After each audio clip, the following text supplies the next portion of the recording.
Hello बच्चों, क्या हाल चाल तुम सबके। भाई जैसा कि मैंने तुमसे प्रॉमिस किया था, प्रॉमिस ये था कि भाई साहब जो मुगलई राष्ट्र में छोड़ के गए थे हम, उस मुगलई को मस्त कंप्लीट करेंगे। यानी कहने का मतलब बहुत सिंपल है कि उस मुगलई वाले डिश को और इस मुगलई वाले चैप्टर को यार खत्म करना आज अपने को एकदम ताबड़तोड़ सुपर डुपर सुपर औसम तरीके से। चलिए तो जल्दी से फटाफट से, तो ये देखो मैंने ले ली अपनी तलवार और तुम भी आ जाओ इस पार, यानी कि कमेंट सेक्शन के अंदर, क्योंकि हम लोग करने वाले हैं बहुत सारी बातें, मुलाकातें और बहुत सारी अमेजिंग चीजें। तो जल्दी से आ जाओ बच्चा पार्टी, फटाफट से आ जाओ। बहुत सारी मजेदार वाली ओपी वाली नेक्स्ट लेवल वाली चीजें करने वाले हैं, ठीक है। चलो तो जल्दी से सारे असेंबल, सारे चैंपियंस, फटाफट से जुनूनियंस, सारे के सारे एवेंजर्स यार असेंबल हो जाओ, क्योंकि अपन करने वाले हैं कुछ बहुत ही ज्यादा धमाकेदार तगड़ा ओपी। चलो तो अपन क्या करेंगे आज। ये तो बहुत अच्छा सवाल किया सर आपने, है ना, कि सर हम लोग करने क्या वाले हैं, what are we going to do. चलिए तो बच्चे हम लोग करेंगे यहां पे कुछ मजेदार बातें। फॉर एग्जांपल मुगल्स के राजा बनने की पॉलिसीज क्या होती थी, उनका सक्सेशन पॉलिसी क्या था। फिर हम बात करेंगे कि मुगलों का एडमिनिस्ट्रेशन क्या था, हमारे अकबर राजा की भैया पॉलिसी क्या थी, और साथ ही साथ हम बात करेंगे हमारे कुछ अमेजिंग वाले, जबरदस्त वाले, आलतरीन बेहतरीन वाले क्वेश्चंस की, ठीक है। ओके तो जल्दी से आ जाओ भैया, ऑगी देख करके फटाफट से सारे के सारे जल्दी से। चलो तो अगर हम बात करें बच्चों मुगलों की, तो मुगल जो थे प्रेमोजेनिचर के रूल में बिल्कुल भी भरोसा नहीं रखते थे, right. Did not follow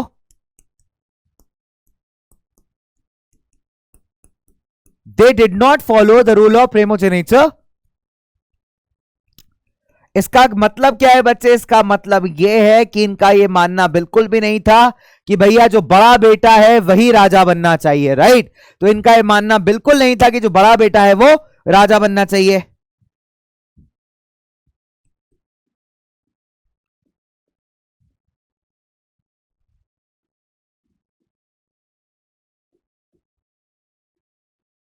right तो इनका यह मानना बिल्कुल भी नहीं था कि भाई जो बड़ा बेटा है, जो एल्डेस्ट सन है आपका, वो ही राजा बनना चाहिए।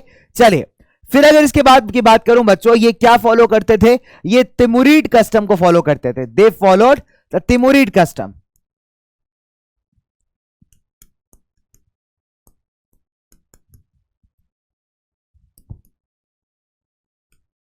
तो बेटा किसको फॉलो करते थे, तिमुरिड कस्टम को फॉलो करते थे, जिसके हिसाब से जितना भी जमीन है या जितना भी राज्य गद्दी है वो सारे के सारे बेटों में इक्वली बट जाना चाहिए। और कहीं ना कहीं बच्चे काफी अच्छा भी है चीज, है ना। तो ये लोग क्या नहीं फॉलो करते थे, प्राइमोजेनिचर को फॉलो नहीं करते थे। प्राइमोजेनिचर का मतलब है कि जो आपका सबसे बड़ा बेटा है वही अगला राजा बनेगा, या वही आपके जमीन जायदाद का हकदार बनेगा। इस सिस्टम को फॉलो नहीं करते थे। ये किसको फॉलो करते थे, ये फॉलो करते थे बच्चे तिमुरिड कस्टम को, जहां पे जितना भी जमीन है, जितना भी धन दौलत है, वो सारे के सारे जितने बेटे हैं आपके उनमें इक्वली डिवाइड हो जाएगा, ठीक है। चलिए अब आगे बात करें थोड़ी सी बच्चों, आगे बढ़े, चले आगे बढ़ते हैं।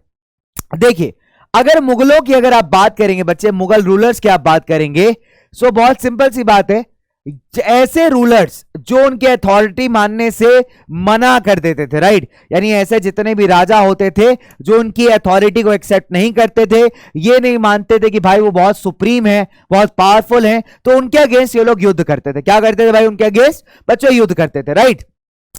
अब देखिए बहुत सिंपल है कि जैसे जैसे आपके मुगल पावरफुल बनने लगे, तो ऐसे बहुत सारे राजपूत स्टेट्स थे, ऐसे बहुत सारे राजपूत रूलर्स थे जिन्होंने अपने वॉलेंटरली यानी अपनी मनमर्जी से जो था मुगलों को ज्वाइन किया था, ठीक है। तो क्या याद रखेंगे अपन, नंबर 1 कि भाई मुगल रूलर्स ऐसे लोगों के अगेंस्ट अटैक करते थे, युद्ध करते थे जो उनकी सुप्रीमेसी को, उनकी पावर को एक्सेप्ट नहीं करता था। हालांकि जैसे जैसे इनकी पावर बढ़ने लगी, बहुत सारे ऐसे राजपूत स्टेट्स थे जिन्होंने मामले की गंभीरता को समझा, पॉलिटिकल सिचुएशन को अंडरस्टैंड किया और वॉलेंटरली जो था भाई मुगलों से थोड़ा बहुत फ्रेंडली रिलेशंस बना लिए, राइट।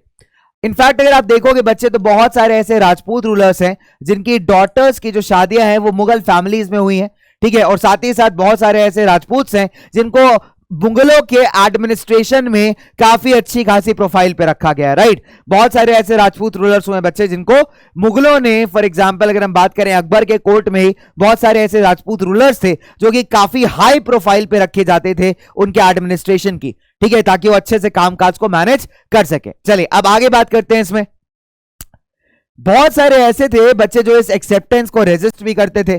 जैसे अगर आप बात करेंगे सिसोदिया राजपूत की, राइट, अगर आप बात करेंगे सिसोदिया राजपूत की जो कि मेवाड़ी राजपूत थे, तो उन्होंने मुगलों की पावर को एक्सेप्ट करने से यहां पे मना कर दिया था, राइट।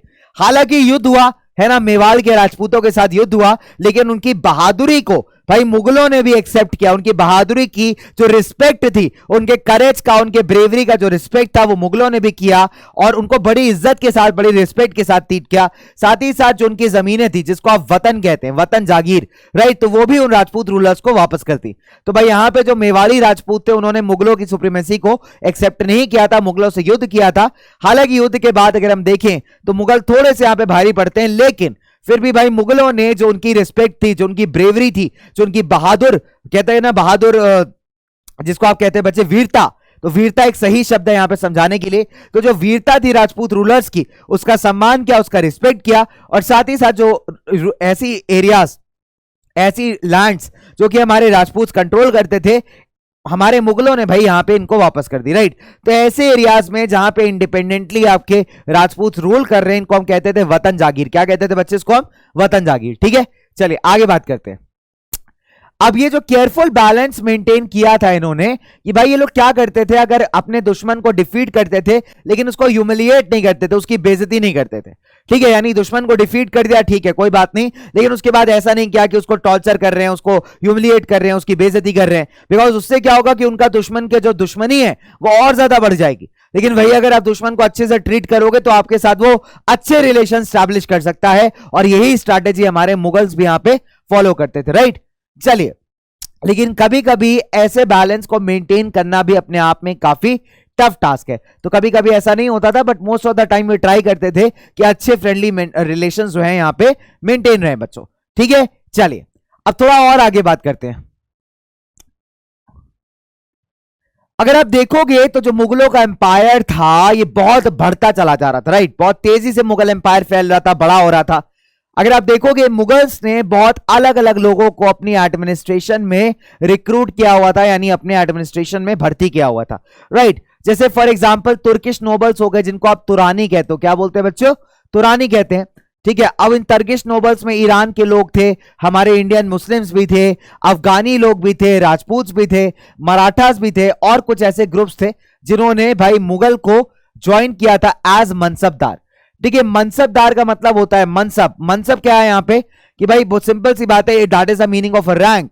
जैसे आर्मी के अंदर अलग अलग प्रोफाइल्स होती हैं, कर्नल होता है, लेफ्टिनेंट होता है, जनरल होता है, ब्रिगेडियर होता है, ऐसे ही बच्चे यहाँ पे मनसबदार थे, ठीक है। तो मनसबदार एक ऐसा इंसान है जिसकी एक सर्टेन मनसब है, यानी इसकी एक रैंक है, ठीक है। मनसब का मतलब है एक पोजीशन या फिर रैंक है, राइट। तो मुगल्स क्या करते थे, ग्रेडिंग सिस्टम को यूज किया करते थे, ठीक है। तो जिसमें रैंक और सैलरी, ठीक है, ये तीन तरीके से यहां पे ग्रेडिंग सिस्टम वर्क करता था। तो बच्चे एक बार ध्यान दीजिएगा बोर्ड पे, तो अगर ग्रेडिंग सिस्टम की बात करें तो उसके तीन कंपोनेंट्स हैं, ठीक है। पहला इसका रैंक है, दूसरा सैलरी है, रैंक है, दूसरा सैलरी है, और तीसरा मिलिट्री रिस्पॉन्सिबिलिटीज है।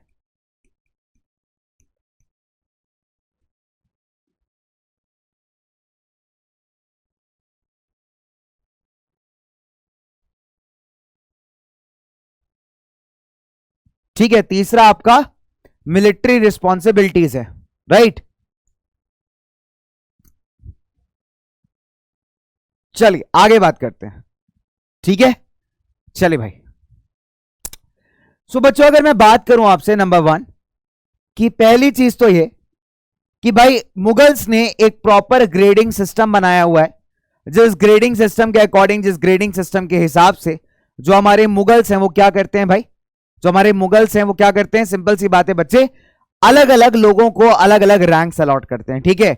उनके सैलरी के बेसिस पे, उनके रैंक के बेसिस पे, और उनके मिलिट्री रिस्पॉन्सिबिलिटीज के बेसिस पे लोगों को मनसब या फिर जात दिया जाता है, ठीक है। और इस मनसब और जात से आपका वैल्यू पता चलता है कि मुगलों के साम्राज्य में, मुगलों के एडमिनिस्ट्रेशन के अंदर आपका वैल्यू कितना है, ठीक है, फॉर एग्जाम्पल अगर मैं बात करूं तो जो जात है, जितनी ज्यादा आपकी जात होगी समझ जाइए उतना ज्यादा ऊंचा आपका प्रोफाइल है। ठीक है, तो जितना ज्यादा आपका जात होगा उतना ही आपका प्रोफाइल जो है यहां पे क्या होगा बेटा, स्ट्रांग होगा, उतना ही प्रोफाइल यहां पे स्ट्रांग होगा। राइट, तो बहुत सिंपल है यार कि जितना ज्यादा आपका जात होगा उतना ही ज्यादा प्रोफाइल आपका स्ट्रांग होगा, इस चीज को याद रखिएगा थोड़ा सा। ठीक है, तो तीन इंपॉर्टेंट चीजों की बात करते हैं यहां पे, रैंक, सैलरी और मिलिट्री रिस्पॉन्सिबिलिटीज, जिसके बेसिस पे किसी मनसबदार की जात डिसाइड की जाती थी, यानी रैंक डिसाइड की जाती थी। ठीक है, फिर कितना मनसब उसके पास है ये डिसाइड किया जाता था। और जितना हाई आपका जात होगा, जितना हाई आपका रैंक होगा, उससे पता चलेगा कि आपका जो प्रोफाइल है यानी मुगल साम्राज्य के अंदर कितना स्ट्रांग है। चलिए आगे बात करते हैं। नाउ अब एक मनसबदार के मिलिट्री रिस्पॉन्सिबिलिटीज की अगर आप बात करेंगे, ठीक है, अगर एक मनसबदार के मिलिट्री रिस्पॉन्सिबिलिटीज की अगर आप बात करेंगे तो देखिए क्या क्या होता था। उसको एक सर्टेन नंबर ऑफ सवार या फिर कैवलरी मैन को मेंटेन करना पड़ता था। ठीक है, तो इसका बहुत सिंपल सा रिस्पॉन्सिबिलिटी, क्या रिस्पॉन्सिबिलिटी है भाई, मेंटेन सवार, मेंटेन सवार या फिर कैवलरी।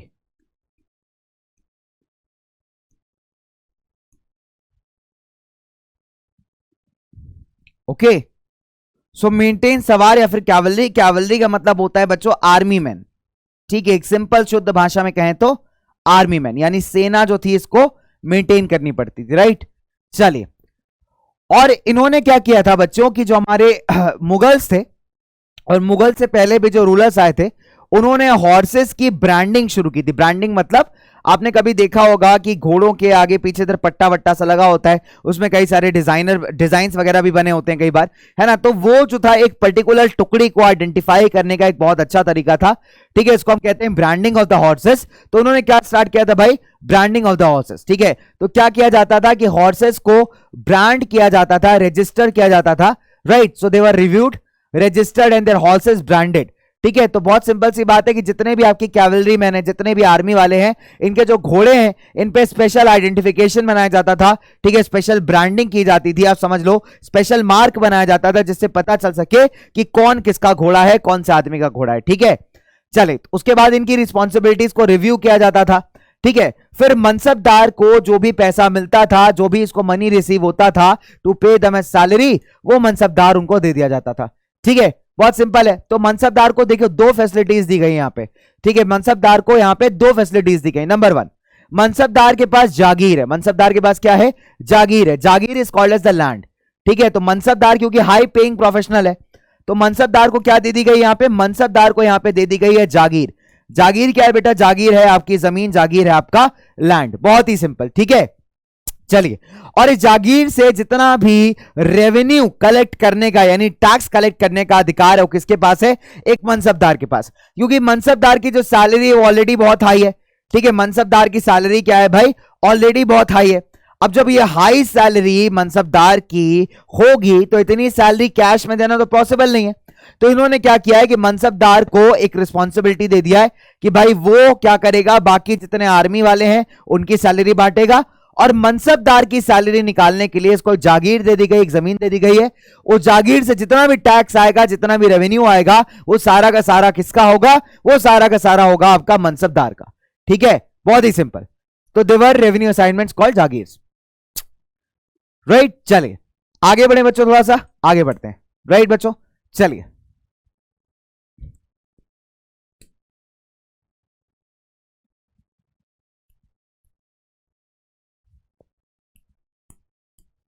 लेकिन यहां पे एक चीज स्पेशल है। एक चीज स्पेशल ये है बच्चों कि मनसबदार के ऊपर के पास हक कितना था। ठीक है, तो ये जागीर से जितना भी इनको रेवेन्यू मिल रहा है, जो टैक्सेस मिल रहा है, उसको रखने का हक किसके पास था, मनसबदार के पास था। इसका मतलब ये नहीं है कि ये जमीन परमानेंट मनसबदार की हो गई, नहीं भाई।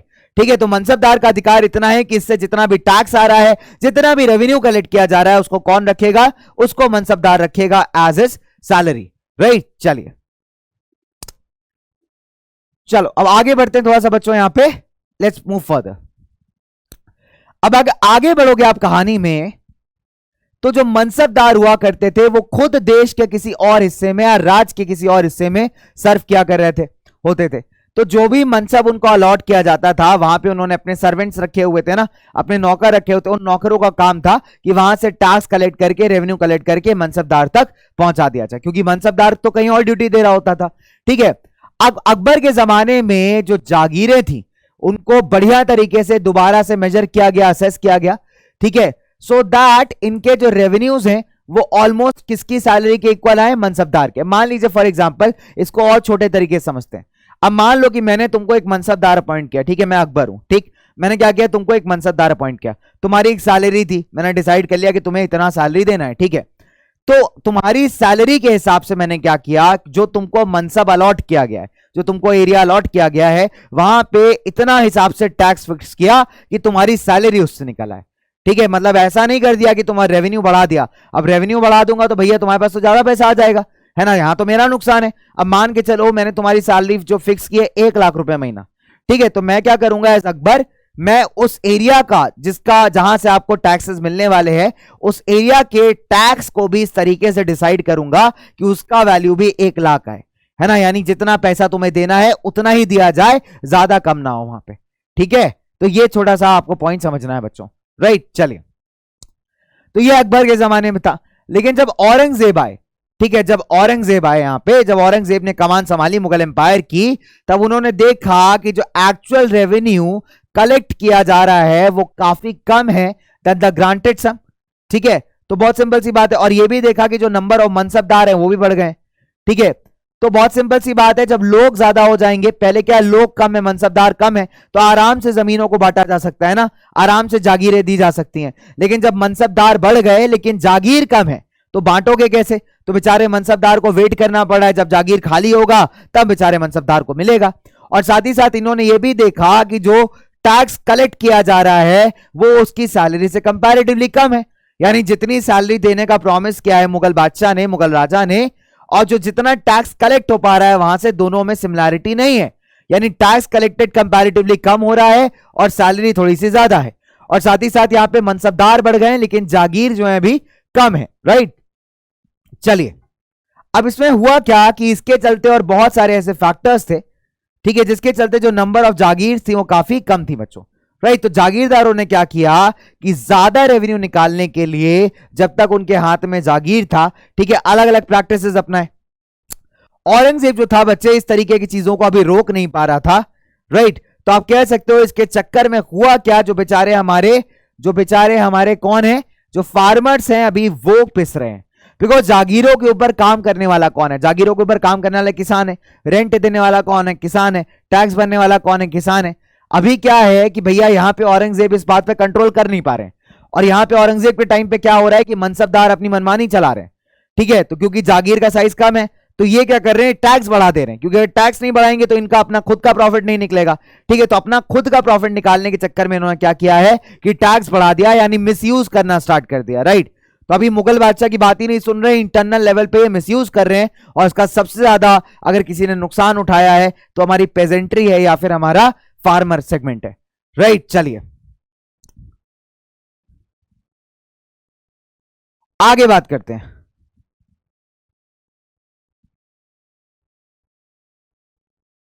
ठीक है बच्चों, चल थोड़ा सा आगे बात करते हैं यहां पे।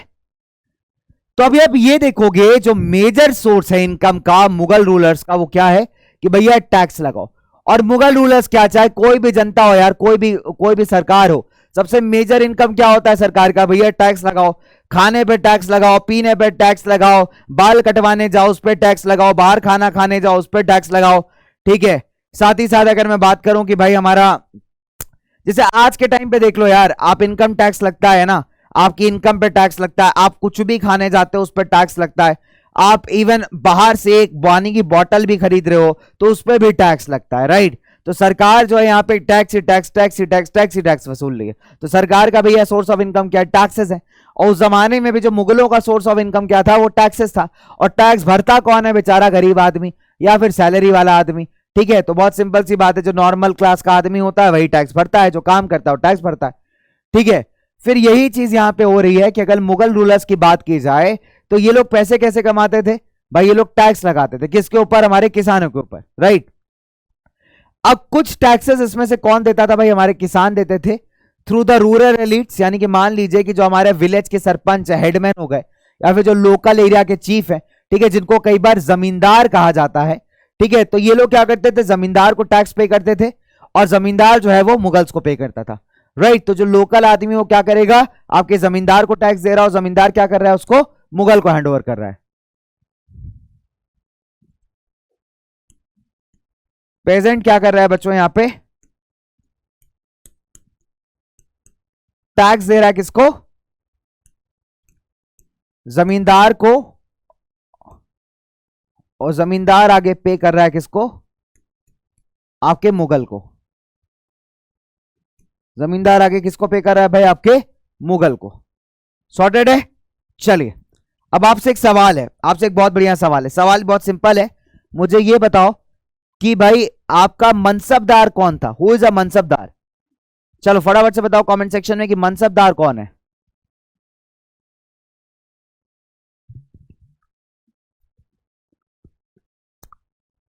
चलिए फटाफट से बताइए भाई कि मनसबदार कौन है, फटाफट से बच्चों, वेट कर रहा हूं मैं आपका, फटाफट से बताओ who is a mansabdar. Okay, बताया भाई, फटाफट से वेट कर रहा हूं तुम्हारे कमेंट सेक्शन के ऊपर बताने का कि मनसबदार कौन है। हाँ जी, बहुत ही बढ़िया। चलिए आगे बढ़ते हैं। ओके, अब अगर हम बात करें तोदार मल की, है ना, जो कि अकबर के फाइनेंस मिनिस्टर थे,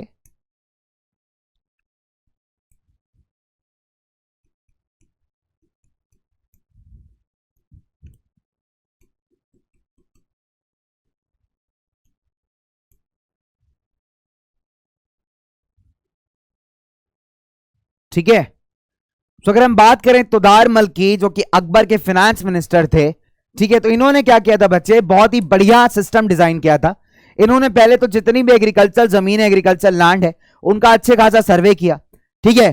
फिर एरिया, जितना एरिया पे खेती बाड़ी की गई है, उसके हिसाब से 10 साल तक के लिए इन्होंने एक रेवेन्यू निकाला, एक रेवेन्यू फिक्स किया, ठीक है। तो तोदारमल जाने जाते थे अपने बहुत ही बढ़िया वाले फाइनेंस मैनेजमेंट के लिए, बिल्कुल फैक्ट है। ये इन्होंने जो असेसमेंट ऑफ रेवेन्यू बताया था ना, इन्होंने क्या किया था कि जितनी जमीनें थी वहां पे, जितनी भी राज्य की जमीनें थी, उनका रीअसेसमेंट किया, और रीअसेसमेंट करने के बाद वहां पे क्या किया इन्होंने बच्चे? सिंपल सी बात है, रीअसेस करने के बाद इन्होंने उसका रेवेन्यू वगैरह डिसाइड किया, ठीक है। चलो वहां के लिए एक और सवाल है, फटाफट से बताओ भाई कि अकबर के फाइनेंस मिनिस्टर कौन थे? कमेंट सेक्शन में जल्दी बताओ।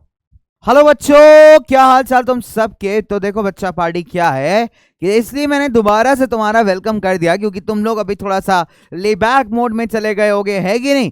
तो भाई मैंने आपसे जाते जाते एक सवाल पूछा था कि ये बताओ भाई, राजा जो हमारे मतलब अकबर थे, उनका फाइनेंस मिनिस्टर कौन था? तो आपने बताया कि सर उसका नाम था तोदारमल। अब देखिए, तोदारमल ने एक जबरदस्त, एकदम धमाकेदार, एकदम तोड़ू फोड़ू पॉलिसी जो थी वो यहाँ पे लागू की थी, ठीक है। वो पॉलिसी क्या थी? वो पॉलिसी ये थी कि सारी जमीनों को अच्छे तरीके से असेसमेंट करके, मेजरमेंट करके जो है क्या किया जाए, उसके बाद उसका टैक्स को डिसाइड किया जाए, राइट, कि उसके ऊपर कितना टैक्स लगाया जाना चाहिए, कितना नहीं लगाना चाहिए। ये सारी की सारी बातें इस बात पर डिपेंड करें कि भाई पहले उसका अच्छा खासा मेजरमेंट हो, प्रॉपर उसकी नाप ली जाए, और फिर टैक्सेस को डिसाइड किया जाए, राइट। चलिए, so based on the data अगर हम देखें बच्चों, तो ओहो ये आगे आगे पीछे चले गए। चलिए,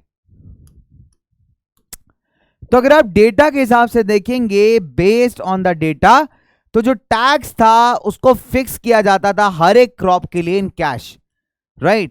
टैक्स को क्रॉप के हिसाब से, हर एक क्रॉप के हिसाब से किसमें फिक्स किया जाता था?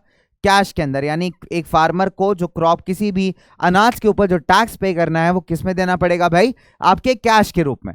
फिर अगर हम देखें बच्चों कि हर एक प्रोविंस को, हर एक प्रोविंस मतलब हर एक राज्य को, राइट, तो प्रोविंस क्या है? उस जमाने का स्टेट है।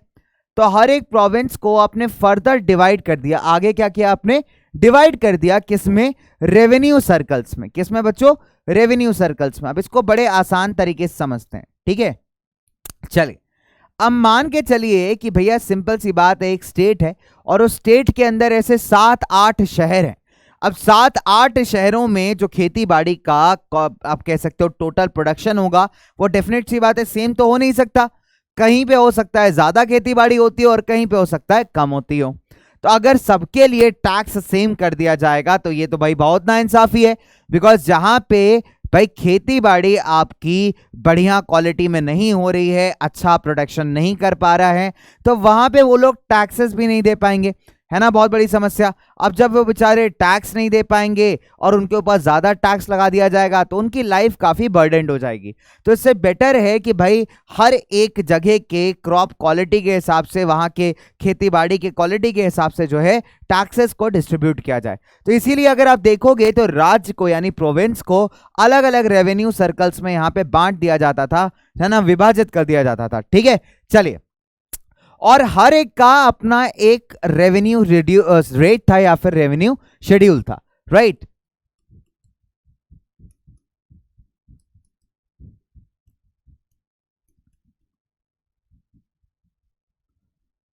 had their own schedule for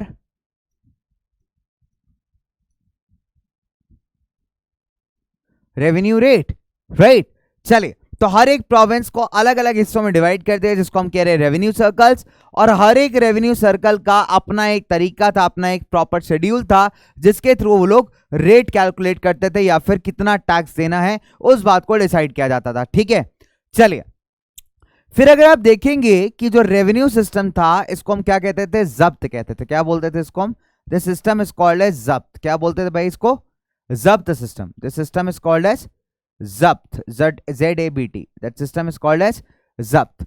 ठीक है, अब ये उन एरियाज में प्रेवलेंट था जहां पे मुगल एडमिनिस्ट्रेटर्स लैंड का सर्वे कर सकते थे, लैंड का मेजरमेंट कर सकते थे और साथ ही साथ प्रॉपर तरीके से उसका अकाउंट, उसकी इंफॉर्मेशन को भी मेंटेन कर सकते थे, राइट बच्चों।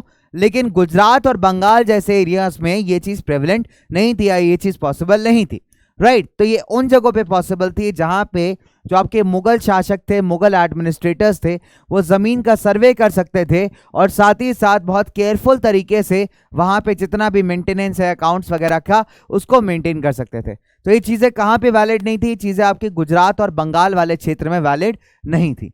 ठीक है, चलिए अब थोड़ा सा आगे बढ़ते हैं बच्चों, लेट्स मूव फर्दर। आगे अगर बढ़ा जाए तो कुछ एरियाज में जो आपके जमींदार थे, ठीक है, उनके पास कंपैरेटिवली ज्यादा पावर थी। किसके पास ज्यादा पावर थी? भाई जमींदारों के पास। फिर अगर आप देखेंगे जो मुगल एडमिनिस्ट्रेटर्स हैं, है ना, कई बार वो क्या करते थे, इन जमींदारों को भी भाई एक्सप्लॉइट करते थे, यानी इन जमींदारों के साथ कई बार जो है बुरा तरीके से बिहेव करते थे, कई बार चाहते थे कि जमींदारों से मैक्सिमम प्रॉफिट खींच पाए। तो ऐसे केसेस में बहुत बार ऐसा देखा गया है कि जमींदारों ने भी मुगलों के अगेंस्ट जो है बच्चा प्रोटेस्ट किया है या फिर विद्रोह किया है, right, could lead them to rebellion. At times zamindars और आपके जो पेजेंट्स थे, पेजेंट्स यानी जो फार्मर्स थे सेम कास्ट के, वो भी कई बार मिल करके मुगलों के अगेंस्ट क्या करते थे भाई? विद्रोह करते थे, राइट। चलिए, अब अगर हम बात करें जो पेजेंट रिवॉल्ट है, पेजेंट रिवॉल्ट यानी कोई ऐसी क्रांति जो कि किसानों ने स्टार्ट की है, फार्मर्स ने स्टार्ट की है, ठीक है, that challenge the stability of Mughal empire from the end of 17th century, यानी 17वीं शताब्दी के अगर आप टुवर्ड्स द एंड देखेंगे, लास्ट देखेंगे, तो भाई जो हमारे वहां पे बच्चे फार्मर्स हैं, पेजेंट्स कहते हैं, पेजेंट्स हम लोग कह देते हैं इंग्लिश के अंदर, सिंपल देशी शुद्ध भाषा में कहो तो किसान कह सकते हैं आप इनको, या फिर नॉर्मल इंग्लिश में आप इनको फार्मर्स भी कह सकते हैं, राइट। चलिए, तो बहुत बार ऐसा देखा जाता था कि भाई जो फार्मर्स, मान लीजिए फार्मर और जमींदार जो है वो सेम कास्ट का है, तो भैया कास्ट के हिसाब से भाई भाई हो गए एक तरीके से, तो ये लोग मिल करके भी मुगलों के अगेंस्ट विद्रोह करते थे। और इसके अलावा भी अगर आप देखोगे तो भाई बहुत सारे केसेस में 17वीं शताब्दी के लास्ट तक, यानी 17वीं शताब्दी के लास्ट की बात कर रहा हूं मैं, 1680s 90s के आसपास का जो टाइम है, वहां पे आपके बहुत सारे फार्मर्स हैं जिन्होंने मुगल्स के अगेंस्ट विद्रोह किया है या फिर युद्ध किया है। ठीक है, चले आगे बढ़े थोड़ा सा। ओके, अब आगे बात की जाती है बच्चों, आप ये देखिए जो एडमिनिस्ट्रेशन था जिसको ना अकबर, एक तरीके से अब हम क्या डिसाइड करेंगे बच्चे, अब हम बात करेंगे अकबर के पॉलिसीज की, अकबर ने अपने पूरे एडमिनिस्ट्रेशन को किस तरीके से रन किया, right. Let's talk about Akbar's policies. Administration laid down by Akbar, ठीक है, इसको बहुत अच्छी तरीके से डिस्कस किया है अबुल फजल ने अपनी किताब अकबरनामा के अंदर, ठीक है। अकबरनामा का एक और एक्सटेंशन है जिसको आप कहते हैं एन ए अकबरी। तो ये बताते हैं कि एम्पायर को बहुत सारे प्रोविंस, यानी मान लीजिए कि जिसको आप सूबा कहते थे उस जमाने में, तो बहुत सारे प्रोविंसेस या बहुत सारे स्टेट्स में डिवाइड किया गया था। आज आप भारत की बात करिए, भारत के अंदर जितने भी अलग अलग राज्य हैं, तो हमने क्या किया है, भारत को ज्योग्राफिकली अलग अलग राज्यों में, अलग अलग क्षेत्रों में डिवाइड कर रखा है। साथ ही साथ अगर आप देखोगे बच्चे, तो ये जो प्रोविंसेस होते थे इनको हम क्या कहते थे, इनको हम कहते थे सूबा। क्या कहते थे बच्चों, सूबा, राइट। चलिए अब आगे बात करूं बच्चों, तो इस सूबे को गवर्न करने वाला एक सूबेदार होता था। अब जैसे हमारे भारत में स्टेट के ऊपर रूल करने वाला कौन होता है, आपका एक स्टेट का मुख्यमंत्री होता है, चीफ मिनिस्टर होता है, जो अपने लोगों के साथ, अपनी सरकार के साथ मिलकर के किसी भी स्टेट पे रूल करता है। तो वैसे उस जमाने में जो सूबा हुआ करते थे, यानी जो प्रोविंस हुआ करते थे, उसका लीडर कौन था, उसका लीडर था सूबेदार, राइट। सो सूबेदार का काम क्या था, ये दोनों पॉलिटिकल और मिलिट्री फंक्शंस को जो है कैरी आउट करता था।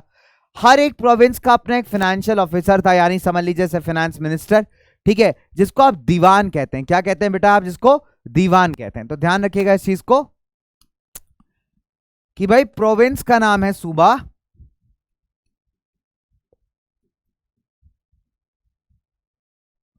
और इसका हेड कौन है, इसका हेड है सूबेदार, ठीक है, इसका हेड कौन है, सूबेदार। जो फाइनेंशियल हेड है उसको क्या बोलेंगे,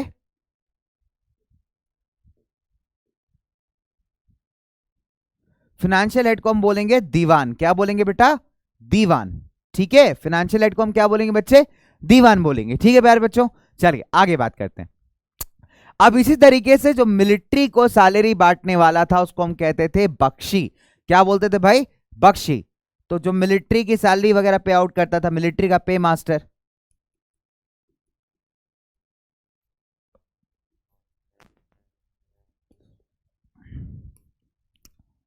ये कहलाता था बख्शी, ठीक है। और फिर अगर हम बात करें बच्चे, जो रिलीजियस और चैरिटेबल पैट्रनेज, ठीक है, रिलीजियस अफेयर्स को जो मैनेज करता था,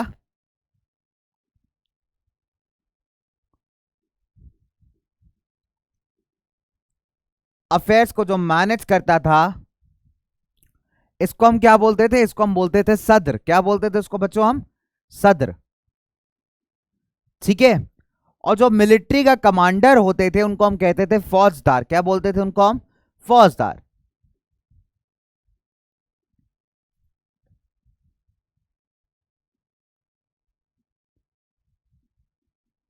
इनको आप कहते थे बच्चों फौजदार, ठीक है। चलो लिखते जाओ भाई, राइट।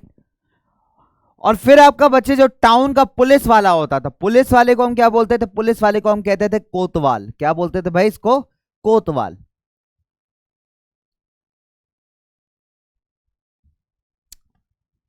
राइट। चलिए तो भाई ये अलग अलग तरीके के प्रोफाइल्स हैं, अलग अलग तरीके के पोजीशंस हैं जो आपको मुगल एम्पायर में देखने को मिलते हैं। तो पहली बात तो ये कि मुगलों ने अपने राज्य को अलग अलग प्रोविंसेस यानी सूबे में डिवाइड कर दिया, और उस सूबे को हेड करने वाला आपका एक सूबेदार है। इसके अलावा बहुत सारे और ऐसे आपके जो है प्रोफाइल्स हैं जो आपके एडमिनिस्ट्रेशन में आपको मिलेंगे। जैसे फॉर एग्जाम्पल मिलिट्री को पेमेंट करने वाला बख्शी हो गया, या फिर रिलीजियस अफेयर्स को मैनेज करने वाला सद्र हो गया, या फिर मिलिट्री कमांडर अगर हम बात करें तो उसको हम फौजदार कहते थे, और जो पुलिस का हेड था उसको आप कहते थे कोतवाल। क्या बोलते थे उसको हम, कोतवाल। जैसे आप बोलते हो ना दरोगा बोलते हो, इंस्पेक्टर बोलते हो, सब इंस्पेक्टर बोलते हो, तो ऐसे ही उस टाइम पे जो पुलिस का कमांडर था उसको हम कहते थे कोतवाल, राइट। चलिए अब थोड़ा सा आगे बढ़ते हैं बच्चों। सो अगर आप देखोगे जो प्रोविंस था, ठीक है, यहां पे अकबर के जो नोबल्स थे यानी अकबर के मंत्री थे, उनके अंडर में बहुत सारी आर्मी आया करती थी, राइट। दे कमांडेड लार्ज आर्मीज। साथ ही साथ बच्चे इनको जो एक्सेस था वो बहुत सारे टैक्सेस पे भी था, राइट। सो जब वो लॉयल थे, when they were loyal, the empire functioned efficiently. लेकिन 17वीं शताब्दी के एंड में बहुत सारे ऐसे नोबल्स थे जिन्होंने अपनी स्वतंत्रता यानी अपने इंडिपेंडेंट नेटवर्क्स बनवा लिए, ठीक है। देखिए बहुत सिंपल सी बात है, राजा ने अपने मंत्रियों पे बहुत ज्यादा ट्रस्ट किया, और ट्रस्ट करने के साथ मंत्रियों को क्या दिया, मंत्रियों को अधिकार दिया, मंत्रियों को पावर दिया कि भाई आप अपने अंडर मिलिट्री रख सकते हैं, आप जो है पैसे जितना भी टैक्स आता है उसका भी अच्छा खासा देखभाल कर सकते हैं। तो अभी क्या हुआ, जब तक ये मंत्री लोग काफी ईमानदार थे, है ना, जो कि बहुत ही मुश्किल बात है, है ना। मंत्री और वो भी ईमानदार, ये तो अपने आप में एक बहुत ही मजाक हो गया, है ना। तो फिलहाल ऐसा नहीं था कुछ समय के लिए, लेकिन कब तक एक मंत्री ईमानदार रहेगा ये भी बहुत बड़ा क्वेश्चन मार्क है ना। नहीं तो उसका मंत्री होना बेकार है। अगर मंत्री ही ईमानदार हो गया भाई तो उसका मंत्री बनना बेकार है। लाइफ में एक मंत्री के क्या एस्पेक्टिव्स हैं, बहुत सिंपल सी बात है कि बड़ा होकर मंत्री बनूंगा, दूसरी बात है करप्ट बनूंगा, राइट। तो दोनों अगर क्वालिटीज हैं तो भाई मंत्री बन सकता है।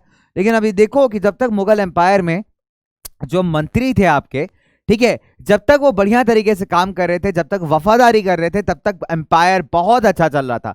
लेकिन जब इन्होंने जो है करप्शन स्टार्ट किया, यानी इन्होंने अपनी इंडिपेंडेंस डिक्लेयर करना स्टार्ट कर दी, ठीक है, साथ ही साथ जो इनकी वफादारी थी वो मुगल एम्पायर को क्या हुआ, कमजोर पड़ने लगी। क्यों कमजोर पड़ने लगी? देखिए, वफादारी कमजोर तब पड़ती है जब आप अपने पर्सनल मोटिव्स को साबित करने में लग जाते हो, है ना। आपके पर्सनल मोटिव्स, आप अपने बारे में जब ज्यादा सोचने का ट्राई करोगे तब कहीं ना कहीं आपकी जो वफादारी है वो डेफिनेट सी बात है बच्चे कमजोर पड़ने लगेगी। ठीक है, चलिए क्या होगा भाई, डेफिनेट सी बात है आपकी जो वफादारी है वो कमजोर पड़ने लगेगी, राइट। चलिए आगे बात करते हैं। नाउ अकबर वेनेट फतेहपुर सीकरी, जब अकबर फतेहपुर सीकरी पे थे 1570 के समय में, तो इन्होंने एक डिस्कशन स्टार्ट किया एक रिलीजन के बारे में, एक धर्म के बारे में, बहुत सारे उलेमाओं के साथ। उलेमा कौन होते हैं? इस्लामिक स्कॉलर होते हैं जो इस्लामिक धर्म के बारे में पढ़ते हैं, ठीक है। फिर अगर मैं बात करूं ब्राह्मणों के साथ, फिर अगर हम बात करें जेसूट प्रीस्ट, जेसूट प्रीस्ट कौन थे? जो क्रिश्चियनिटी यानी क्रिश्चियन धर्म का प्रचार करने के लिए भारत में आए थे, ठीक है। और रोमन कैथलिक्स थे, तो रोमन कैथलिक क्रिश्चियनिटी का एक सेगमेंट है, एक धर्म का जो क्रिश्चियन धर्म होता है उसमें एक ग्रुप है। जैसे हिंदुइज्म के अंदर अलग अलग कास्ट कैटेगरीज होते हैं, ब्राह्मण होते हैं, क्षत्रिय होते हैं, वैश्य होते हैं ना, तो वैसे ही भाई क्रिश्चियनिटी में भी एक सेगमेंट है रोमन कैथलिक चर्च। तो वहां के ऐसे बहुत सारे जो कह सकते हैं पुजारी, आप कह लीजिए, समझ लीजिए सिंपल शब्दों में, तो वो भारत आए हुए थे क्रिश्चियनिटी का प्रचार करने। तो अकबर ने इन लोग के साथ मिलजुल करके एक रिलीजियस डिस्कशन जो है वो करने का ट्राई किया, और इसके लिए इन्होंने क्या बनवा रखा था? इबादत खाना बनवाया था। क्या बनाया था इन्होंने इसके लिए? इबादत खाना। तो इबादत खाना वो जगह है, इबादत खाना वो प्लेस है जहां पे बच्चों क्या होता है, इबादत खाना वो जगह है, इबादत खाना वो प्लेस है जहां पे इस तरीके के रिलीजियस डिस्कशंस किए जाते हैं, ठीक है। इनफैक्ट अकबर ने एक नए धर्म का जो आप कह सकते हैं स्थापना भी की थी, दैट इज दीन इलाही। हालांकि दीन इलाही बहुत पॉपुलर हुआ नहीं, और कुछ अकबर के जो बहुत ट्रस्टेड लोग थे उन्हीं ने दीन इलाही को अपनाया था।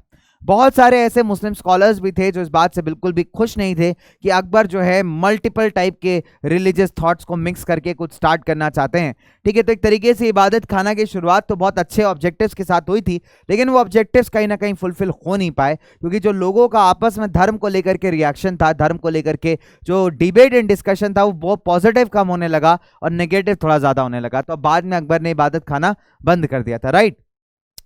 सो अकबर का जो इंटरेक्शन था लोगों के साथ ऑफ डिफरेंट फेथ मतलब different religions, that made him realise कि जो रिलीजियस स्कॉलर्स हैं, ठीक है, जो हर बात अलग अलग चीजों पे, ढोंग ढकोसलों पे जो है ना, बार बार आप कह सकते हो ये अपना प्रेशर डालते हैं। देखिए ऑब्वियस सी बात है, आप किसी बाबा जी के पास जाइए, बाबा जी आपको 50,000 रुपए खर्चा बता देंगे, 10-12 का तो बता ही देंगे कि भैया ऐसा कर लो, ये दोष है, वो खत्म है, ठीक है। या किसी और भी के पास चले जाइए, किसी और रिलीजन के भी किसी पर्सन के पास चले जाइए, तो बोलेगा नहीं भाई आपके साथ ऐसा हो रहा है, वैसा हो रहा है, ये करवा लो, वो पाठ करा लो, ये हवन करा लो। तो इस तरीके के बहुत सारे जबरदस्ती के रिचुअल्स जो है वो कहीं ना कहीं लोग बताते रहते हैं, राइट। और जब हमारे अकबर भाई ने भी जब काफी सारे लोगों के साथ वार्तालाप किया, काफी सारे लोगों के साथ बातचीत की, तो उनको इस बात का तो भरोसा हो गया कि ये लोग जबरदस्ती के कहते हैं ना रिचुअल्स के ऊपर बहुत ज्यादा क्या करते हैं, यहाँ पे बहुत ज्यादा बच्चे एम्फेसाइज करते हैं, राइट। एंड कहीं ना कहीं they are really not the true light of the religion, ठीक है। तो इनको इस बात का तो बहुत समझ में आ गया कि कहीं ना कहीं बच्चे जिस तरीके के एग्जाम्पल्स दे रहे हैं, जिस तरह के तरीके की ये चीजें बता रहे हैं, कहीं ना कहीं एक बहुत ही करेक्ट तरीका नहीं है बच्चे धर्म को रिलेट करने का, धर्म को जो है बच्चों बताने का, राइट। तो अकबर इस बात से जो थे बहुत ज्यादा काफी ज्यादा नाराज थे, ठीक है। चलिए, और अकबर जो है ना बच्चे, सिंपल सी बात है कि इनको क्या मानते थे, इनको एक बाइगॉट मानते थे। बाइगॉट का मतलब क्या होता है, देखिए समझिए, एक शब्द आया है यहाँ पे बाइगॉट, ठीक है। तो बाइगॉट क्या होता है, इसको बहुत प्यार से बहुत ध्यान से समझेंगे।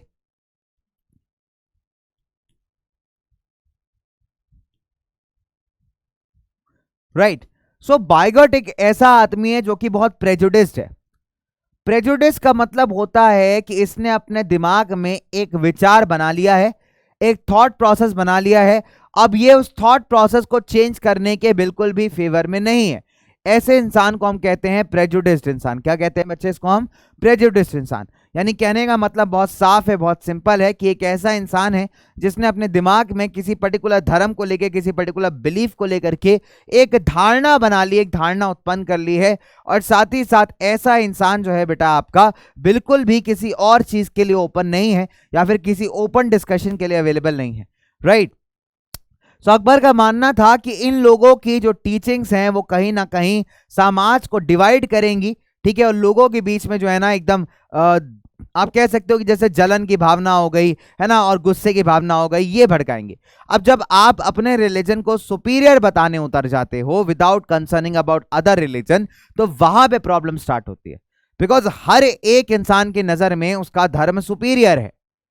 तो अगर भारत के संविधान की आप बात करें तो भारत का संविधान इतना खूबसूरत इसलिए भी है क्योंकि हम हर एक धर्म को कहीं ना कहीं रिस्पेक्ट देते हैं, राइट, टॉलरेंस जिसकी हम बात करते हैं, राइट। तो बच्चे हम कहते हैं ना we are a secular nation, हमारा प्रियम्बल कहता है इस बात को that India as a socialist secular sovereign republic country, right.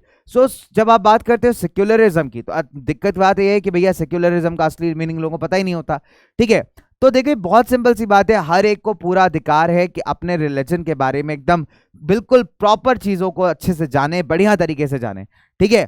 लेकिन दिक्कत क्या है कि कुछ लोग ऐसे नालायक होते हैं जो पर्सनल बेनिफिट्स के लिए रिलीजन को ही मैनिपुलेट कर देते हैं, ठीक है। अब आम जनता जिसको किसी भी धर्म या किसी भी रिलीजन का नॉलेज नहीं है, वो डेफिनेट सी बात है क्या करेगी, ऐसे बड़े बड़े स्कॉलर्स की बात पे सुनेगी, है ना, क्योंकि लगेगा कि ये लोग पढ़े लिखे नहीं। लेकिन दिक्कत यहाँ पे यही है, यही अकबर भी कह रहा है कि जब मैं इतने सारे लोगों से मिला, स्कॉलर से मिला, तो मुझे एक चीज तो समझ में आ गई कि ये सारे के सारे झूठे और मक्कार हैं। मक्कार इसलिए क्योंकि इनकी जो टीचिंग्स हैं, ये जो अपने हिसाब से चीजों को बता रहे हैं, ये लोगों में लड़ाई लगवा सकती हैं, राइट। ये जो किसी भी रिलीजन की खूबसूरत बातें हैं, अच्छी बातें हैं, उनको ये नहीं बता रहे, बट ऐसी चीजें बता रहे हैं जो लोगों को भड़का सकती हैं। जिस तरीके से जरूरत है कि यहाँ पे एक रिफॉर्म लाया जाए, एक चेंज लाया जाए, राइट। और ये चेंज आता है आपका दीने इलाही के फॉर्म में, राइट, या फिर सुलह खुल के फॉर्म में। तो अगर आप दीने इलाही सुलह खुल की फॉर्म की बात करते हैं बच्चों, तो सुलह खुल का मतलब होता है दैट इज यूनिवर्सल पीस। क्या होता है? यूनिवर्सल पीस, राइट, यानी कि आइडिया ऑफ टॉलरेंस। इसका मतलब बहुत सिंपल है कि लोगों को अलग अलग रिलीजन्स यानी धर्म के बेसिस पे क्या ना किया जाए, डिस्क्रिमिनेट ना किया जाए, उनका बंटवारा ना किया जाए, राइट। सो इनफैक्ट इनका फोकस बहुत अलग चीजों पे था। इनका फोकस था ऑनेस्टी पे, जस्टिस पे और पीस पे। तो सुलह खुल का मतलब है कि भैया यूनिवर्सल, यानी सब जगह शांति बनी रहनी चाहिए। तो इन्होंने तीन इंपॉर्टेंट चीज की बात की यहाँ पे, ऑनेस्टी की बात की, जस्टिस की बात की। ऑनेस्टी मतलब ईमानदारी, जस्टिस मतलब फेयर डिसीजन, और पीस मतलब शांति। तो इनका कहने का मतलब है कि एक रिलीजन एक ऐसा होना चाहिए, है ना, धर्म ऐसा होना चाहिए जो इन तीन चीजों को प्रमोट कर रहा है, और आगे भी जो भी टीचिंग्स बताई जाए, जो भी बारे में बताया जाए, वो इन तीन चीजों को सेंटर रख करके ही काम करे, राइट। जैसे फॉर एग्जाम्पल कि that was universally applicable. Abul Fazl ने अकबर को काफी ज्यादा हेल्प किया ऐसी गवर्नेंस फॉर्म करने में, राइट। तो अकबर चाहते थे कि एक ऐसी सरकार फॉर्म हो जो इस सुलह खुल के आइडिया के आसपास रिवॉल्व करे, राइट। एक ऐसी सरकार जो सुलह खुल के आइडिया के आसपास रिवॉल्व करे, और इस प्रिंसिपल को जहांगीर और शाहजहां ने भी फॉलो किया था, राइट। तो ये जो इन्होंने प्रिंसिपल बनाया था यहाँ पे बच्चे, दैट इज सुलह खुल का, यानी एक ऐसी सरकार जो रिलीजन बेस्ड ना हो बट इन मोटे मोटे बड़े बड़े बढ़िया बढ़िया प्रिंसिपल्स पे काम करे। तो ऐसी सरकार कंपैरेटिवली ज्यादा एनहांसिंग है, कंपैरेटिवली ज्यादा बढ़िया है, ठीक है। चलिए ओके, तो बच्चों ये तो बात हुई हमारे किसकी, दैट इज अकबर की पॉलिसीज की। अब बात करते हैं यार कि हमारे मुगल एम्पायर का 17वीं शताब्दी के बाद क्या हाल हुआ, what happened to Mughal empire after 17th century. तो अगर आप ये देखोगे, जो एडमिनिस्ट्रेटिव और मिलिट्री एफिशिएंसी की, मुगल्स का जो एडमिनिस्ट्रेटिव मिलिट्री एफिशिएंसी है, तो इसके चलते क्या हुआ भाई, बहुत सारा इकोनॉमिकल और कमर्शियल प्रॉस्पेरिटी जो है आपको मुगल्स के अंदर देखने को मिलती है, ठीक है। क्योंकि मुगल्स का जो आर्मी था वो भी स्ट्रांग था, प्लस उनके जो पॉलिसीज थे, उनके स्ट्रैटेजीज थे, वो भी स्ट्रांग थे, राइट। फिर अगर आप देखोगे तो बहुत सारे ऐसे इंटरनेशनल ट्रैवलर्स हैं जिन्होंने इसको as a favoured land of wealth के फॉर्म में डिस्क्राइब किया। फेबल्ड मतलब कोई भी ऐसी चीज जो कि कहानी या किस्सों में एग्जिस्ट करती हो। तो मुगल राज्य को कई बार बहुत सारे ऐसे आपके राइटर्स हैं, लेखक हैं, जिन्होंने, बहुत सारे फॉरेन ट्रैवलर्स हैं, विदेशी टूरिस्ट हैं, जिन्होंने मुगल के साम्राज्य को किसी कहानी के जैसे बताया है कि एक ऐसी कहानी जो कि जहां पे कोई ऐसा राज्य जो बहुत अमीर है, बहुत प्रॉस्परस है, राइट। साथ ही साथ अगर हम बात करें बच्चों, तो जो स्टेट ऑफ पॉवर्टी है वो भी एग्जिस्ट करती है साइड बाय साइड, ठीक है। अब आप देखेंगे बच्चों कि यहाँ पे दोनों चीजें थी, ठीक है। एक तो पहली बात तो मैक्सिमम लोगों के पास पैसे भी थे, और कुछ एरियाज ऐसे भी थे, कुछ इलाके ऐसे भी थे जहां पे अभी भी गरीबी एग्जिस्ट करती थी। तो ऐसा नहीं है कि बिल्कुल पॉवर्टी फ्री साम्राज्य था मुगलों का, बिल्कुल नहीं बच्चों। तो पॉवर्टी फ्री साम्राज्य नहीं था, ठीक है। पैसा था लोगों के पास, लेकिन पैसे के अलावा यहाँ पे और क्या था भाई, लोगों के पास भाई ऐसे भी लोग थे जो कि बहुत गरीब थे, जो कि पॉवर्टी से जूझ रहे थे, राइट बच्चों। चलिए, अगर आप 20वीं शताब्दी के शाहजहां के टाइम के कुछ डॉक्यूमेंट्स को पढ़ेंगे, ठीक है, तो वो दिखाता है कि भाई जो हाईएस्ट रैंकिंग मनसबदार थे वो सिर्फ 445 थे। कितने थे बच्चों? 445 थे आउट ऑफ द टोटल 8000, ठीक है। तो आप समझ सकते हैं बच्चों कि अगर टोटल नंबर ऑफ मनसबदार यहाँ पे कितने बढ़ गए, और उस मनसबदारों में भी जो सबसे हाईली पेड मनसबदार थे, हाईली पेड ऑफिशियल्स थे, वो सिर्फ 445 थे। तो यानी कि यहाँ पे रेशियो बड़ा कम हो गया। 8000 में से सिर्फ 445 ऐसे मनसबदार थे जो कि आपके हाईली पेड थे, लेकिन बाकियों का अगर हम बात करें तो बाकियों का जो पेमेंट सैलरीज थी वो इतनी ज्यादा नहीं थी, ठीक है। और ये अगर हम मान के चलो तो टोटल नंबर ऑफ मनसबदार का सिर्फ 5.6% ही फॉर्म करता है, राइट। चलिए, फिर अगर हम बात करें तो इनको जो था टोटल रेवेन्यू का सिर्फ 61.5% ही रिसीव होता था, ठीक है, as a salary for themselves. अब यहाँ पे रीजन क्या है, यहाँ पे सैलरी जो है डिक्रीज क्यों हो रही है? देखिए, इसका बहुत सिंपल सा लॉजिक है, क्योंकि यहाँ पे नंबर ऑफ मनसबदार्स बढ़ गए। पहले मनसबदार्स कम थे तो सैलरी अच्छी खासी दी जाती थी, पैसे अच्छे खासे आते थे, लेकिन अभी जब नंबर ऑफ मनसबदार्स बढ़ जाएंगे तो क्या करना पड़ेगा आपको? कॉस्ट कटिंग करना पड़ेगा। तो भैया कॉस्ट कटिंग चल रही है आजकल, देखा आपने गूगल ने कितना ले ऑफ किया हुआ है, लोगों को बाहर कर दिया, एम्प्लॉयमेंट से निकाल दिया है। तो वो क्या कर रहे हैं? अपने प्रॉफिट बचा रहे हैं, कॉस्ट कटिंग कर रहे हैं। तो ऐसे ही भाई राजा भी यही करेगा। जब मनसबदार कम है तो भाई आराम से पैसे दे पा रहा है, जब मनसबदार बढ़ गया तो भाई राजा ने क्या किया कि पैसे देने भी काफी कम कर दिए, राइट। तो लोगों की सैलरीज आप कह सकते हो कंपैरेटिवली डिक्रीज हो गई। चले, फिर अगर मैं आपसे बात करूं बच्चों, जो ट्रूपर्स थे आपके, ठीक है, जो आपके आर्मी वाले थे, they spent a great deal of their income on salaries and goods expenditure, ठीक है। अब देखिए, बहुत सिंपल सी बात है, जो यहाँ पे राजा क्या काम करते थे, जो राज दरबार में काम किया करते थे, चाहे वो सोल्जर्स हो चाहे वो मिनिस्टर्स हो, अब जो भी पैसा उनको मिलता है वो कहाँ खर्च करेंगे? मार्केट में सामान खरीदने के लिए। जब वो सामान खरीदेंगे तो लोग जो सामान बना रहे हैं उनको भी तो बेनिफिट होगा, राइट। सो बहुत सिंपल है बच्चे, it benefited the artisans and pageantry, जो इनको सामान सप्लाई किया करता था, राइट। हाउएवर अगर हम बात करें जो स्केल ऑफ रेवेन्यू कलेक्शन है, स्केल ऑफ रेवेन्यू कलेक्शन मतलब टैक्स कलेक्ट करने का जो आपका फुल फंडा है, जो एजेंडा है बच्चों, ठीक है, that left very little for investment in the hands of primary producers. अब देखिए दिक्कत यहाँ पे क्या है, समझिएगा। देखिए पॉइंट इज कि प्राइमरी प्रोड्यूसर कौन है? जो आपको अनाज उगा के दे रहा है, सामान बना के दे रहा है, राइट। अब उस प्राइमरी प्रोड्यूसर को अनाज उगाने के अलावा टैक्स भी भरना पड़ रहा है। अब टैक्स भरने की वजह से उसके पास बहुत कम पैसा बच रहा है कि वो कहीं और जाके इसको इन्वेस्ट कर पाए, राइट। तो ये एक बहुत बड़ा समस्या है कि हालांकि बच्चे ये लोग मार्केट में चीजें बेच पा रहे हैं, उससे इनकम आ रही है, लेकिन जो टैक्स है वो भी इतना ज्यादा है कि इनकी इस इनकम से कुछ फायदा हो नहीं रहा, क्योंकि मैक्सिमम पैसा अभी कहाँ जा रहा है? टैक्स भरने में जा रहा है। एंड एज अ रिजल्ट क्या हो रहा है बच्चों? यहाँ पे हमारे बेचारे जो आर्टिसंस हैं, जो हमारे पेजेंट्स है, पेजेंट्स कौन होते हैं? फार्मर्स। आर्टिसंस कौन होते हैं बच्चे? छोटे छोटे काम करने वाले, जैसे ब्लैक स्मिथ हो गए आपके, ठीक है, ब्लैक स्मिथ मतलब लोहार हो गया, है ना, ब्रॉन्ज स्मिथ हो गया, ब्रॉन्ज का बर्तन वगैरह बनाने वाला इंसान, राइट। चलिए, तो जो हमारे पुअरेस्ट थे, they lived hand to mouth existence, यानी कहने का मतलब है कि भैया इनके पास खाने का भी ठिकाना नहीं था, कि दिन में 2 बार खाना मिल जाए, वो भी बहुत बड़ी चीज है, राइट। फिर अगर आप देखोगे, so these could not invest in additional resources, right. बहुत सिंपल सी बात है, बेचारे छोटे छोटे किसान हैं, अब इन छोटे किसानों के पास अब पैसा ही नहीं बच रहा। अब देखिए बहुत ध्यान समझिएगा, मान लीजिए मैं एक किसान हूं, ठीक है, अब मुझे क्या है? सरकार को बहुत सारा टैक्स देना है। मान लीजिए मेरी जो टोटल इनकम हो रही है वो हो रही है 100 रुपए, 100 रुपए में से 60 रुपए 70 रुपए जो है सरकार ले जा रही है as a form of tax. मुझे मेरे पास बचा कितना 30 रुपए। अब 30 रुपए मुझे अपना घर भी चलाना है, 30 रुपए मान लीजिए 20 रुपए जो है खर्चा हो गया मेरे घर का, तो बचा कितना मेरे पास, बचा सिर्फ 10 रुपए। अब वो 10 रुपए से मैं कुछ अपने जमीन में बेहतर तो कर नहीं पाऊंगा, ना मैं बेहतर क्वालिटी का बीज ला सकता हूँ, ना मैं बेहतर क्वालिटी का फर्टिलाइजर ला सकता हूँ, या जो भी उस जमाने में रिक्वायरमेंट होती होगी। तो मैं अपने प्रोडक्शन प्रोसेस को ज्यादा एनहांस बनाने के लिए मेरे पास पैसा नहीं है, और उसमें भी 1 रुपया भी मैं खर्च नहीं कर पा रहा। राइट, चलिए ओके, तो ये एक छोटा सा प्रॉब्लम है।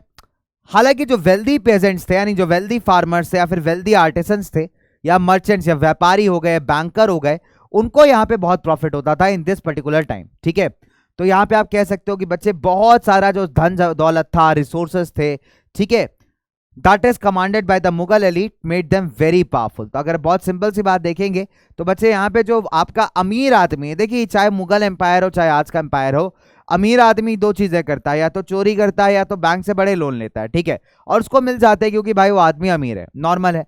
लेकिन बेचारा जो हमारा गरीब पर्सन होता है ना, एकदम लोली क्लास पर्सन होता है, उसके लिए सारी चीजें मुश्किल है। तो वो क्या होता है, कर्ज के तले दबता जाता है, दबता जाता है, दबता जाता है, और यही यहाँ पे भी हो रहा है। तो भाई जो अमीर है उनको तो बहुत बेनिफिट हुआ है, अमीर ने एकदम पैसे दबा के कमा लिए हैं। ठीक है, इन लोगों के साथ व्यापार करके, ट्रेड करके, मुगलों के हाथ में जो पावर है, ठीक है, उसका यूटिलाइजेशन करके, तो अमीर यहाँ पे एक्सट्रीमली अमीर हो गए हैं, एक्सट्रीमली पावरफुल हो गए हैं। लेकिन जो बेचारे हमारे गरीब लोग हैं, उन गरीब लोगों के साथ क्या हो रहा है, जस्टिस बिल्कुल भी नहीं हो रही। ठीक है, चलिए, तो यहाँ पे एक चीज बात समझ में आई बच्चावाड़ी। आगे बात करें, चलिए आगे बात करते हैं। तो आगे अगर हम बात करें बच्चों यहाँ पे, तो जो मुगल एम्पायर की अथॉरिटी थी, ठीक है, वो धीरे धीरे गिरनी शुरू हो गई, धीरे धीरे डिक्लाइन होनी शुरू हो गई। राइट, धीरे धीरे स्टार्टेड डिक्लाइनिंग। अब इनके जो सर्वेंट्स थे, आप कह सकते हैं जो इनके इंडिपेंडेंट, जिनको इन्होंने हायर कर रखा था अलग अलग पोजीशन पे, उन लोगों ने क्या किया है बच्चों, अपने इंडिपेंडेंट राज्य बनाने स्टार्ट कर दिए। ठीक है, फॉर एग्जाम्पल किसी पर्टिकुलर गवर्नर को इन्होंने हायर किया हुआ है किसी प्लेस पे, ठीक है, तो अभी उसने देखा कि जब मुगल एम्पायर की हालत खस्ता हो रही है, तो उन्होंने अपने इंडिपेंडेंट राज्य बनाने स्टार्ट कर दिए। राइट, फिर अगर आप देखोगे, दैट कंस्टिट्यूटेड न्यू डायनेस्टीज, नए नए किंगडम्स बनने लगे। ठीक है, फॉर एग्जाम्पल हैदराबाद की बात करिए आप, अवध की बात करिए। राइट, तो बच्चे कहीं ना कहीं ये दिल्ली में बैठे मुगल बादशाह को अपना सुप्रीम कमांडर तो मानते थे, लेकिन अपने इंडिविजुअल एरियाज में इनके हाथ में कंसिडरेबल अमाउंट ऑफ पावर थी। राइट, जैसे आप निज़ामों की बात करिए हैदराबाद की, तो निज़ाम की अगर हम बात करते हैं तो डेफिनेट सी बात है वो मुगल बादशाह को रिस्पेक्ट देते थे, ऐसा नहीं कि नहीं देते थे, या और भी किसी एरिया की बात कर लीजिए, लेकिन उस पर्टिकुलर एरिया में उनका इंडिपेंडेंस और पावर बहुत ज्यादा थी।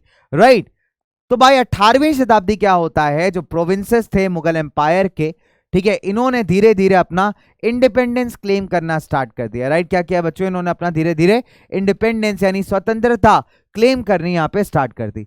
ठीक है, चलिए आगे बात करते हैं, आगे बात करते हैं बच्चों, लेट्स मूव फर्दर। चलिए, तो बात करेंगे थोड़ा सा बाहर की दुनिया के बारे में, कुछ राजाओं के बारे में, कुछ लास्ट पॉइंटर्स के बारे में। देखिए बहुत सारी बातें यहाँ पे, उस जमाने में भी बहुत बड़े बड़े राजा हुए हैं बच्चों। ठीक है, ग्रेट मोनार्कीज हुए हैं यहाँ पे in different parts of the world. फिर अगर आप देखोगे तो इसमें आपका ओटोमन एम्पायर का ओटोमन टर्की है ना, जो सुल्तान सुलेमान थे 1520 से 1566 के बीच में, 1520 से 1526 के बीच में। सो उनके जमाने में जो ओटोमन स्टेट है उसने बहुत हद तक, आप कह सकते हैं यूरोपियन देशों, जो आज यूरोपियन इंडिपेंडेंट देश आप जानते हो ना, जैसे स्लोवेनिया हो गया, सर्बिया हो गया, मोंटेनीग्रो हो गया, तो ये देश किसी जमाने में इस ओटोमन एम्पायर का हिस्सा हुआ करते थे।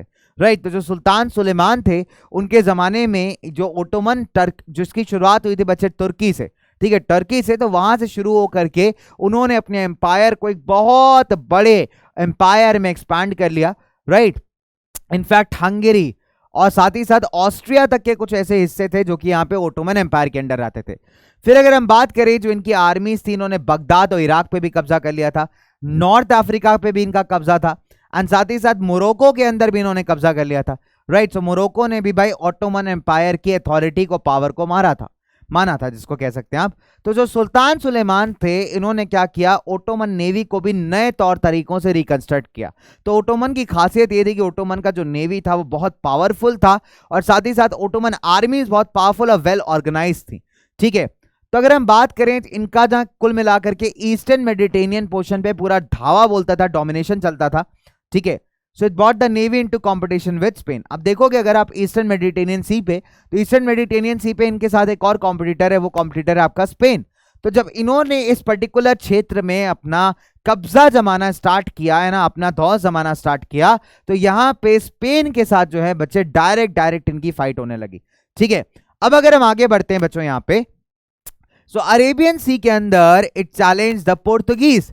ठीक है, तो यहां पे आप देखिए मेडिटेरेनियन रीजन में इन्होंने किसको चैलेंज किया, स्पेनिश लोगों को, और अरेबियन सी में इन्होंने चैलेंज मारा किसको, हमारे पुर्तगालियों को। अब मोनार्क को यहां पे टाइटल दिया गया अल कानूनी। अल कानूनी का मतलब है वो इंसान जो कि आपको लॉ यानी कि कानून देता हो, that is called as the law giver. क्या बोलते हैं उसको हम, लॉ गिवर, राइट। चलिए, और इसका रीजन है, इसका एक बहुत ही बेसिक सा सिंपल सा मजेदार रीजन है कि नंबर 1, जो मुनार्क को टाइटल दिया गया है अल कानूनी या फिर लॉ गिवर, वो इसलिए दिया गया है कि इसने बहुत सारे जो कानून है या फिर लॉज है, रेगुलेशंस हैं, वो पास किए थे, राइट, ड्यूरिंग हिज रूल। अब इनका सीधा सीधा एम था जिससे कि स्टैंडर्डाइज किया जा सके पूरे एडमिनिस्ट्रेशन को, ठीक है, throughout the expanding empire, and specifically जो हमारे पेजेंट्स है, जो हमारे किसान भाई लोग हैं, इनको फोर्स लेबर या बंधुआ मजदूरी या फिर जबरदस्ती के टैक्सेस से बचाया जा सके, राइट। तो ये एक अच्छी पार्ट है, आप कह सकते हैं भाई फार्मर्स के अधिकारों में, फार्मर्स के हक में। तो सवाल देखिए बहुत बढ़िया है यहाँ पे कि इन्होंने क्या किया, कुछ ऐसे कानून, कुछ ऐसे लॉ पास किए जिसके चलते जो हमारे पुअर पेजेंट्स हैं उनको कई बार जो है ना बंधुआ मजदूरी, फोर्स लेबर करवाया जाता था, तो उससे उनको बचाया जा सके। और उसके अलावा साथ ही साथ बच्चे जो हमारे पुअर पेजेंट्स हैं उनको जबरदस्ती के टैक्सेस ना देने पड़े। तो ऐसी चीजों को स्ट्रीमलाइन करने के लिए इन्होंने क्या किया, बहुत सारे कानूनों को पास किया, राइट।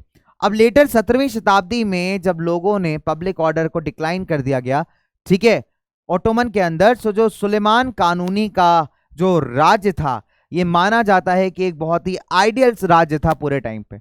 और थोड़े टाइम बाद भाई जो सुल्तान हुआ करते थे तुर्की के, उनको खलीफा का टाइटल भी दिया जाता था। खलीफा कौन होता है, खलीफा और द कैलिफ, खलीफा थे पूरे इस्लामिक वर्ल्ड के स्पिरिचुअल हेड, ठीक है, यानी कहने का मतलब है खलीफा को रिलीजियस हेड भी माना जाता था। अगर आप भारत के इतिहास में आएंगे, अगर आप भारत के इतिहास की बात करेंगे, जो नॉन कोऑपरेशन खिलाफत मूवमेंट की शुरुआत की गई थी बैक इन 1919, राइट। खिलाफत कमेटी का फॉर्मेशन हुआ था मार्च में बॉम्बे के अंदर। वो इसीलिए था क्योंकि जब पहला विश्व युद्ध, जब प्रथम विश्व युद्ध में जब ऑटोमन टर्की हार गया, तो भाई ब्रिटेन ने क्या किया, ऑटोमन टर्की के साथ एक एग्रीमेंट साइन किया। उसको बोला कि हम जितने भी आपके एरियाज हैं वो अपने कब्जे में ले लेंगे। अब उसमें बहुत सारे ऐसे एरियाज भी थे जहां पे मुस्लिम्स जो थे वो आपके मेजॉरिटी में थे। तो मुसलमानों को लगा कि भाई आप हमारे ही रिलीजियस लीडर से हमारे ऊपर से अधिकार छीन रहे हो, जो कि बिल्कुल गलत है। और इसके विरोध में, इसके प्रोटेस्ट में बहुत सारे जो मुस्लिम्स थे थ्रू आउट द वर्ल्ड, उन्होंने प्रदर्शन करना स्टार्ट किया। और ऐसे एक प्रदर्शन हुआ था भारत में जिसको आप खिलाफत मूवमेंट के नाम से जानते हैं। इसके लिए फॉर्म हुई थी खिलाफत कमेटी। हालांकि वो नेशनलिस्ट वाला टॉपिक है तो कभी और पढ़ेंगे, अभी आपके कोर्स में तो नहीं है, लेकिन मजेदार कहानी यार, जब भी पढ़ेंगे डिस्कस करेंगे इसको, ठीक है। चलिए, तो फिलहाल बेटा ये कहानी थी आपके मुगल एम्पायर की, इसी के साथ समापन पे आ चुके हैं। कुछ सवाल हैं जाते जाते आपसे पूछना जरूर चाहूंगा, ठीक है, कुछ बढ़िया सवाल है, कुछ बढ़िया क्वेश्चंस है, तो आपसे पूछ लेंगे, उसके बाद आप उसका आंसर करिएगा कमेंट सेक्शन में, ठीक है। Write a note on the Ottoman empire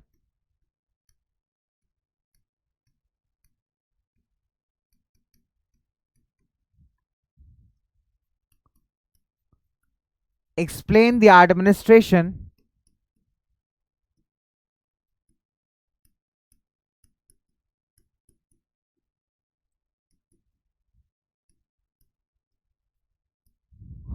under Akbar, right. So these are the 2 questions बच्चों, इसको आपको आंसर करना है आपकी कमेंट सेक्शन के ऊपर, ठीक है।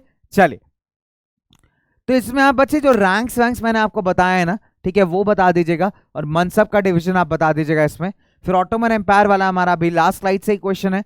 सो लेट मी सी कौन सा बच्चा सबसे बढ़िया, सबसे ओपी, सबसे जबरदस्त तरीके से करता है भाई हमारा ये वाले सवाल। चलिए, तो इसी के साथ भाई मुगलई खाने के लिए आप जाइए, मैं भी कुछ खा के आता हूँ, चाहे वो मुगलई पराठा हो या फिर कुछ और हो, ठीक है। मुगलई पनीर भी खा सकते हैं, तो जो पनीर वाले हैं भैया पनीर खा लो, जिनको मुगलई तंदूरी पसंद हो तंदूरी खा लो। चलिए, फिलहाल अगले चैप्टर में मुलाकात होगी आपसे, और अगले चैप्टर आपके लिए कुछ सरप्राइजिंग है, कुछ डिफरेंट है, कुछ अलग है, और उसमें अलग क्या है ये आपको पता चलेगा कब, ये तो आपको पता चलेगा कल ही, ठीक है, आई मीन नेक्स्ट क्लास में, ठीक है।